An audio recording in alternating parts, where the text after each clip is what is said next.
દિવાસાનું વ્રત એટલે કે એવ્રત જીવ્રત વ્રત. આ વ્રત અષાઢ વદ તેરસથી અમાવસ્યા એમ 3 દિવસનું હોય છે, જે 10 ઓગસ્ટ 2026 સોમવારથી શરૂ થાય છે અને 12 ઓગસ્ટ 2026 બુધવારના રોજ એટલે કે હરિયાળી અમાવસ્યાના દિવસે પૂર્ણ થાય છે.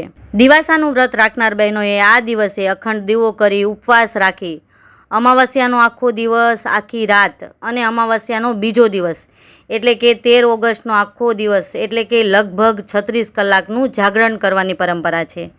આ સાથે જ હરિયાળી અમાવસ્યાના દિવસથી જ પવિત્ર દશામાના 10 દિવસીય વ્રતની પણ શરૂઆત થાય છે, જે 12 ઓગસ્ટ 2026 બુધવારથી શરૂ થાય છે અને વ્રતનું જાગરણ પૂર્ણાહુતિ 21 ઓગસ્ટ 2026 શુક્રવારના રોજ થશે. બીજા દિવસે વહેલી સવારે એટલે કે 22 ઓગસ્ટના દિવસે ભાવિક બહેનો દશામાની મૂર્તિને જળમાં પધરાવી વ્રતનું પારણ કરી શકશે. તો જે ભાવિક બહેનો વ્રત રાખતા હોય તે આ વિડીયોને સેવ કરી લો અને આજથી જ માતાજીના આગમનની તૈયારી શરૂ કરી દો. જય માતાજી.